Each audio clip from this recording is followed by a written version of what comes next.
Welcome to our multi-arts presentation of Pandemic, a Community Poem. I'm R.G. Rader, a professor of English and theater at Passaic County Community College and the founder of Muse Pie Press, a publication dedicated to poetry from around the world.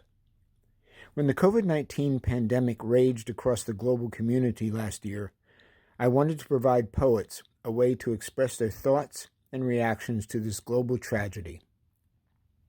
I reached out to poets around the world through Muse Pie Press, asking each to write a single line of poetry that embodied their experience of the pandemic.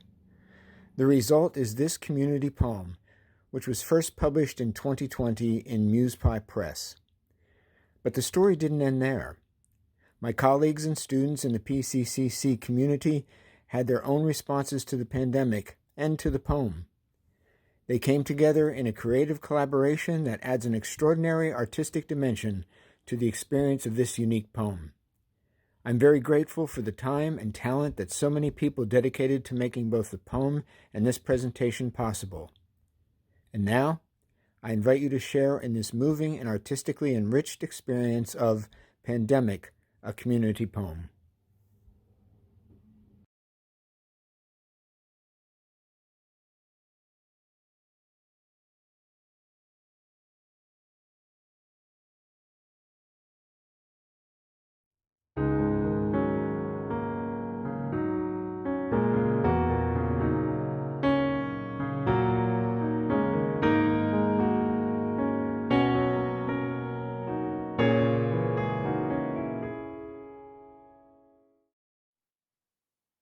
Pandemic, a community poem.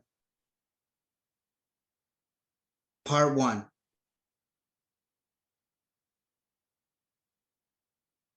And the world came together in isolation. We hearing the earth's music. From space, the sky discovered civilization. And suddenly, our hands and breasts became the enemy. The black swan has glided in for a landing. Electric fingers scream past tumbleweed clouds. We are at the mercy of a one-eyed caged bird. The beast is born, but we can't know its impenetrable meaning.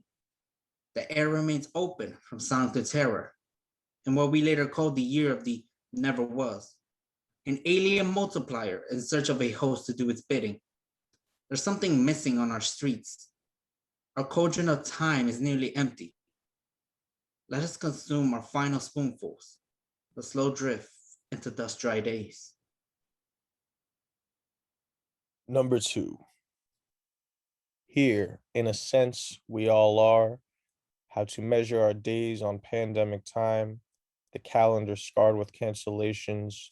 We close windows against the rain in a house that's now our world.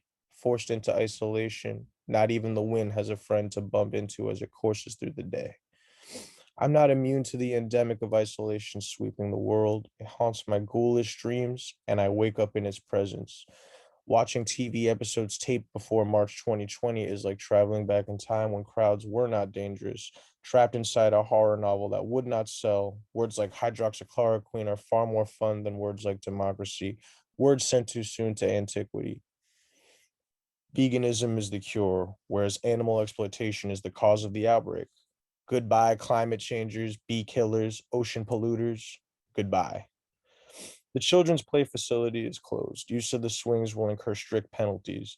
I will not bow to a virus I intend to defeat. I want to wake up with another man's dreams. My yearning for a pint of Guinness shames my screen-shocked eyes, contemplating the irrelevance of my wallet, gathering dust on the mantelpiece.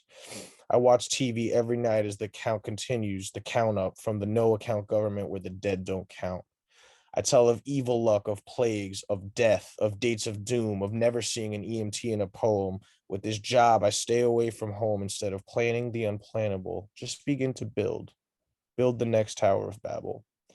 And so, America, goodbye. This asshole you elected has left you to die. I scream, let dissent go out, run free. You say, there's no point.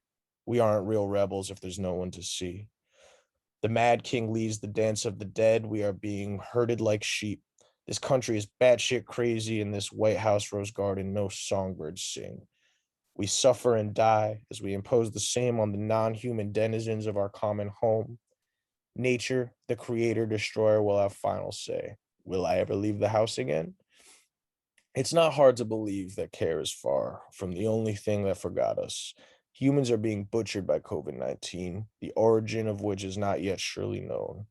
Behind and beyond every headline, coronavirus turns carnivorous, coronavirus swishing to the ends of the earth. Some things won't get fixed. Invisible as gas, deadly and indiscriminate, death runs reckless as wind this spring. It steals our moments, but steals children's dreams. How do we learn to live with a killer among us? Part 3. Still observing our compulsory Lent. I elbow bump my drunken shadow on the wall. Life, sequence of stairways, up, down. A fierce species unable to attack its foe begins to eat itself. Pouring me another quarantini. When each new normal seems prematurely suspect and novel precedes countless consequences. I've forgotten what I used to complain about. The future is nothing but a trick of the imagination. The decade just past saw this poet live as solitary, as the days now forged by COVID-19 for the many, the difference, the chance of a choice. This rupture has held our collective anorexia forever.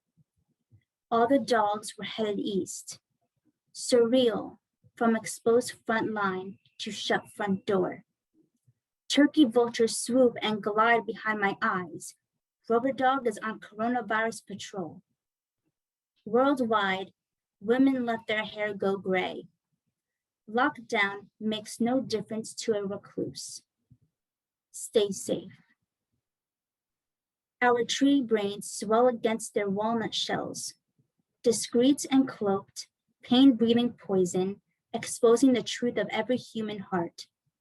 Hear nature's clear meaning. Please, people, pay heed. Days bleed as breath once spread. History cycles ruthlessly through the flesh of the poor tigers burnt. COVID stalks, our herd halting. No seed in my backyard sprouts this cruel spring.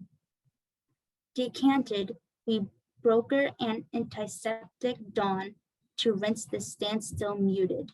No hugs, no kisses. Wrenched warriors. In the tight cluster of houses, there seem to be more cats than people. My social media reality administers a din of platitude. Stars spit at me in their death throes, and the sky reached down and slaps me again and again. I pay for my health with gratitude and hopelessness. Dawns, I wake up to shadows howling on the barbed wire of fear. I, sir, am ruddy and peat like a thrumming blue jay, now bound in solitary as I suck on a peppermint. Stretch my cage-cribbed wings to make flight plans. All these frequent flyer miles and nowhere to go, just my urban lot, no travel, to find the summer's unhindered stars. Now into week whatever, I forget how it feels to shake a stranger's hand. We hope it's the last time and that it won't last. Waking to light's anxiety, the distance of all things. Alone, together, we wait for an answer. Part 4. COVID clouds against my rainbow breath. Like star-nosed moles, we navigate this coronavirus, AKA COVID-19. I hunker in the vault of home, gripped by agoraphobia. Agoraphobia, paranoia, shut-in soliloquy. Life is bubbles, struggling with trusting and using. Flux between the pillows and the blankets and the mattress. My phone was the one that glowed. I wondered when I let man become my clock. The moments when things are as they were meant to be are scarcely a measurable span between while and while. Furlong and silent, the ghost town lies cradled in slumber. Oceana, nothing to disclose but the stone jaw of Rapa Nui. Worry thaws a particular immunity to breaking down and honestly begging the grass to grow. Wartime and peace quiets the ambient noise as bird song blooms to the fore. Shelter in place, and even the birds depend on me to feed them, roaming our droop-headed lanes, Hundun-like, and on its regular route, an empty bus. The sign above the motorway says, "Be kind." So I am kind to the silence as it stretches out and closes in, and stretches out and closes.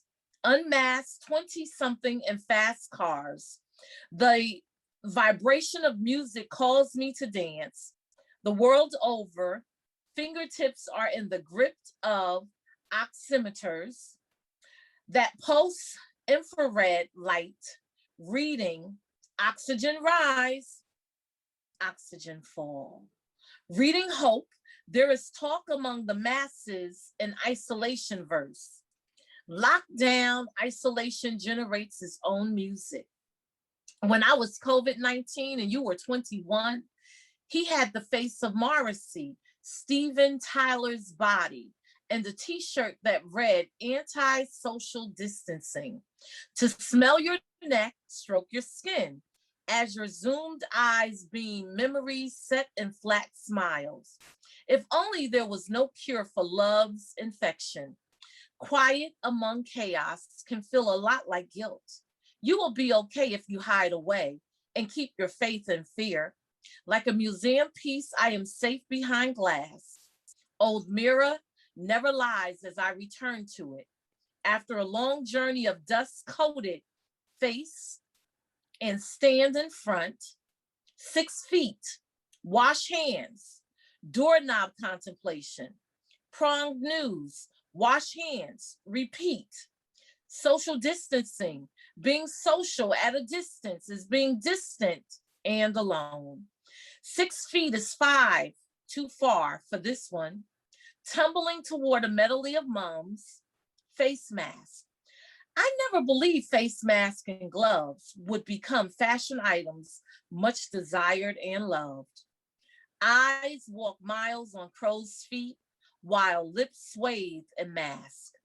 Though our masks do not prevent our depressions, our cancers, our fears, sorrow, remote and acute, raging in each stifled sobs, even the sky is masked, whispering of rain.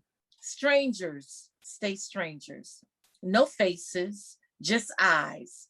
I see only her eyes and the silence of fear. Part 5. What do you do when you run out of tears? Thoughts change faster than you blink. We hold our life's breath like a secret deep inside us. The word positive devours me like a hungry monster in my sleep. In this spring, the grass grows tall while I shrink into myself. Yellow flowers and red ants whispering to the drowsy avenue in the odd evening. Weathered reflections layered on mirrors and monitors with wings. Cracked cup and all, I abide, the distant thrum of the birds above me. A tree whispers its name, whispers its children's name to a birthing earth, whispers, listen, a legacy, a last breath, a hope splintered by wooden hands, ever moving. Touch me not disambiguous. Our plant, book, time we have left. The world is a windowless room trapped inside my heart, and a small child sits on my lap. My window closed, but still the clattering of birds, shouting out their voice, deafens me. And all the time I am thinking, Doug and me, we're strong as rocks. Isolated, I hold tight my loves. safe in the fond chamber of my heart. I don't count the days. What counts is now. The castle will keep, the world is at bay. I'm not doing well, but I just might be the one of the luckiest people on earth. Battered yet blessed, I attempt serenity while surrounded by chaos. This precious time through pandemic, writing our hearts, living quietly, aching to touch again. My family 6 feet from a hug. I've dived through my loneliness into teeming ancient seas. Some time remains still. Today, I am helpless against time and death. My notebook is full, the house quiet, laundry folded, dinner cleared. My fear cannot shrink back into its nap by the step stool. It is riddled by this ambush that we will never come back from, imprisoned. Only poetry can sustain me. It is a minuscule thing of great import. The tiniest of hammers can crack a soul or a world. If you close your eyes, can you hear the seashell hiss of silence? Solitude consoles, the more memories unfold. I am taking up patience, waiting by the window for the world to restart. Part 6. We have seen our lives in time lapse. Ye burst man's flaws, the have, haven't. Hope's daughters are always birthmarked with hard times. As the parks empty, my head is crowded with lost people, artists, legends, and ordinary folk who spent their lives making ends meet or keeping us safe. A string of lights connecting every house, dimming one by one. Sunrise signals the finish of another marathon day. Another day, which is it? How to fill its hours? With the ache of distance, the days unravel. We clot, we block, we lack the faculty to inspire. The hardest part for me is not knowing. While we counted the dead, others counted their toilet paper. Statistics have faces in distractions. Grief hidden behind the masks. Homes turned to fortresses. The statistics march endlessly along the bottom of the screen in funeral procession. Fresh graves in the cemetery, waist-high mounds of Chesterfield's clay. COVID-19, my uncle a casualty. Death stepped on the back of my shoe. A place in her I cannot touch. She's so close. Predictably, my mother's sad eyes did not show up on the graph. On my watch, the virus swept away my mother. Vessel of my arrival, leaving me no means of return. Her final night's wings ruffle the air. Leaves brush together and murmur of passage. No funeral. Graveside, a few face-masked relatives 6 feet apart. I heard the owl call your name again and again. 6 feet apart or 6 feet under, you choose. The park's too crowded. We take our daily walk in the cemetery. No one cures death. A cure is mere delay. Easing out, we come to nothing. We grieve for the unborn generations, breathing our lungs closer to our hearts. 7. Falling, falling, the innocence of rain from before time. But it is spring. Blossom on the trees and birds are free to sing. When the roads are silent, animals tiptoe in, and the wind regains her song. The rose bush is blooming as it never has before, and it has drawn me outside into the world. During this sorrowful time, how can strawberries be so outrageously sweet? The moon, full, free, immune, it is raining in the darkness, and you can hear the sound of water. This spring, a melancholy grace scatters the stars. Never before has the horizon looked so wistful. For this time, nothing came between the sky and its reflection upon the waters. With each new sun, we clutched to life, still breathing, as stars kept company by wings of crickets. The world was silent again, and the buzzing of the bees, and the chirping of the birds could be heard again. Nosegays of black-eyed Susan bent down the hedges. Meanwhile, in backyards, azaleas bloom white and red, and forsythias in bloom are flames against the cerulean sky. Today, 5 curlew, despite lockdown, flew into my garden. Spaced along the fence, 6 seagulls and a mollyhawk, social distancing. Dandelion clocks sink so slowly. They're floating through the brilliant air. Cherry blossoms, apple blossoms, irises, lilacs, dandelions, morning glories, with the joint grasses and the willow tree, with the larks and the robins self-quarantine. The tiny harebell, white as the moon, still calls to the moth. Those paired honkings are geese flying to the river, not guests at the door. At the doorstep, an offering, homemade honey, lemon tea. So small, this world I thought I knew. Hearts together, we shall overcome this evil, invisible blitz. Let's dance into this, blessing like skeleton leaves, letting light and water cleanse and purify our deepest dysfunctions. Voices crossed empty roads, distance drawing us closer. Voices will keep singing for all time. How much longer will the world hold its breath? But ever yet remember, the holy outweigh the hell-hearted. Now we are all astronauts. The stars might sing us as we hope to be. As above, so below. Portals are opening everywhere, aided by grace who is calling us to lovingly dare. What we need now is glow, the sort of night that embers make. Stand at the window, reach out beyond walls. Be strong, then go about the work of angels.